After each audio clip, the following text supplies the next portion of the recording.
ਸਤਨਾਮ।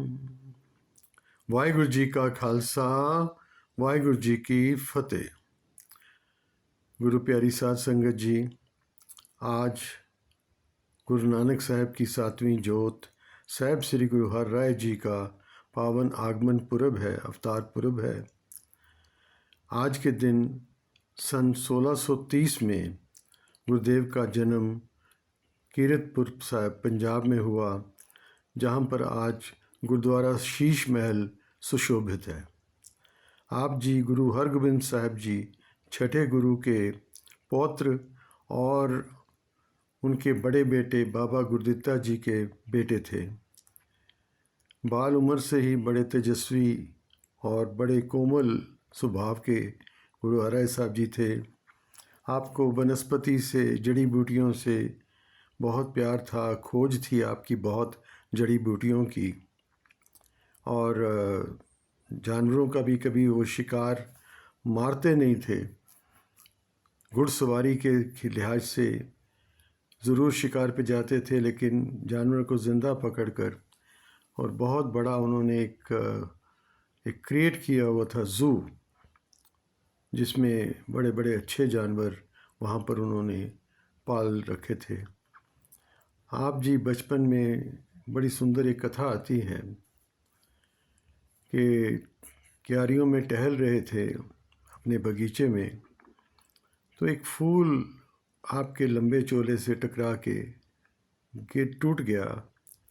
आप बहुत उदास हो गए, बड़ी छोटी उम्र थी आपकी।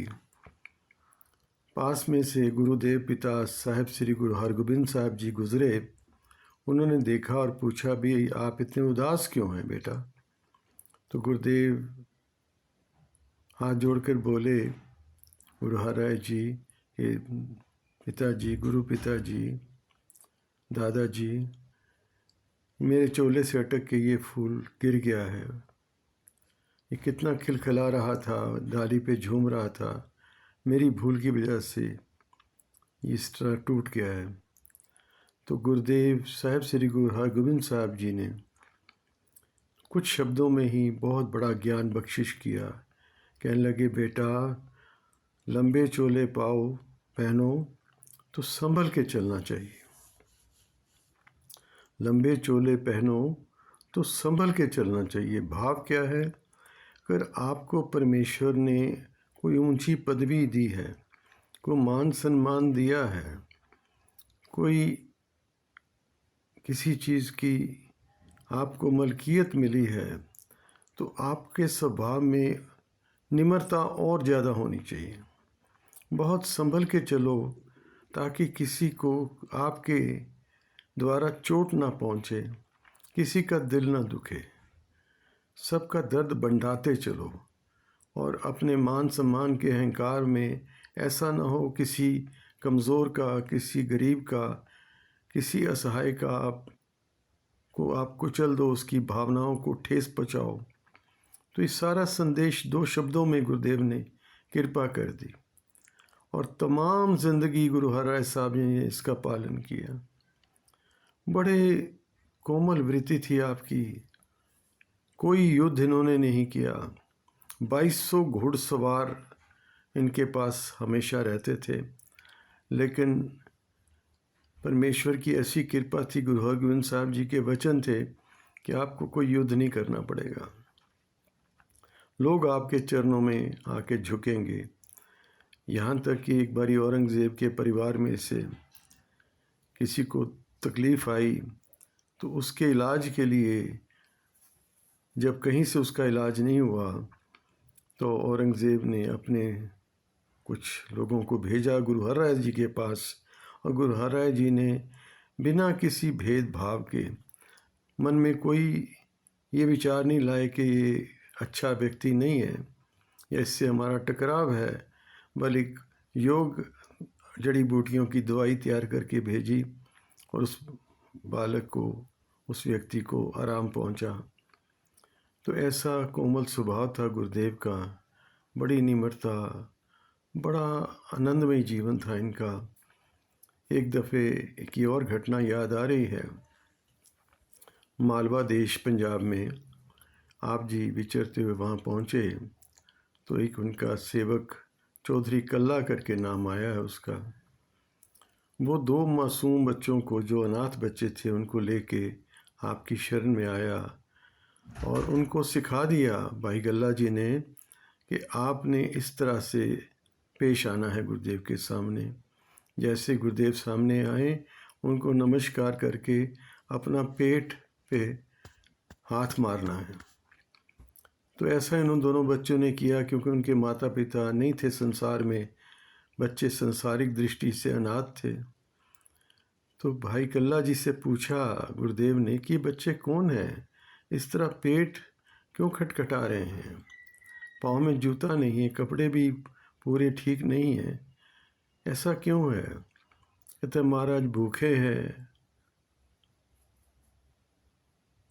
अपनी जीवन यापना चाहते हैं, अनाथ हैं।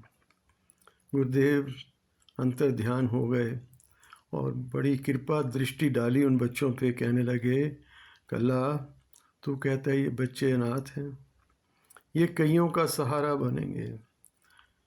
तू कहता है ये बच्चे भूखे हैं, ये कितनों को भोजन रोज दे के सोएंगे। तू कहता है इनका कोई नहीं, इनका मालिक स्वयं है और ये कईयों का सहारा, कईयों के सिर पे इनका हाथ होगा। बड़ी बड़ी हस्तियां, शख्सियतें इनके आगे आके झुकेंगी। और समय पाके सबने देखा, उन बच्चों का नाम था, एक का नाम था फूल, एक का नाम था संदली।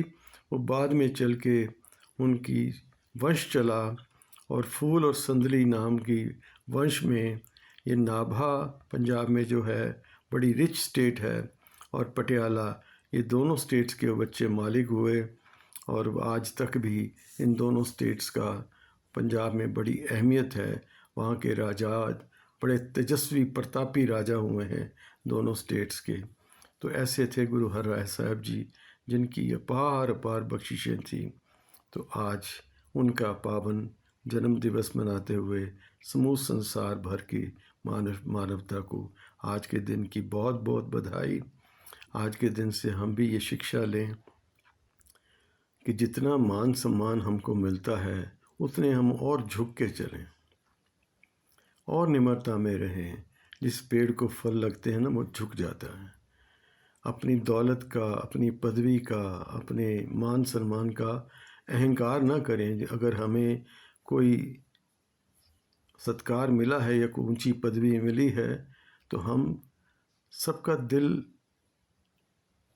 बढ़ाएं, उनको सहारा दें, सबके दुख में दुख शामिल हों और अपने सुख में सबको शामिल करें। ये एक जिम्मेवारी है। जो भी कोई ऊंची पदवी पर बैठा है, चाहे वो किसी ऊंचे एग्जीक्यूटिव पोस्ट पे है, या कोई बिजनेसमैन है, या कोई बुज़ुर्ग है, या कोई अफसर है, तो उसकी ड्यूटी है कि अपने मातहतों का, अपने सेवकों का पूरी तौर से ध्यान रखे। हम भी जैसे क्लास 4 एम्प्लॉयज़ हैं, उनके दुख में शामिल हों, उनकी ज़रूरतों का ख्याल रखें, ना कि उनको दबाने का यत्न करें। अगर एक भी शिक्षा हमने इस छोटे से बचनों में गुरुदेव के धारण कर ली, तो फिर आज का दिन मनाया हमारा सफला है।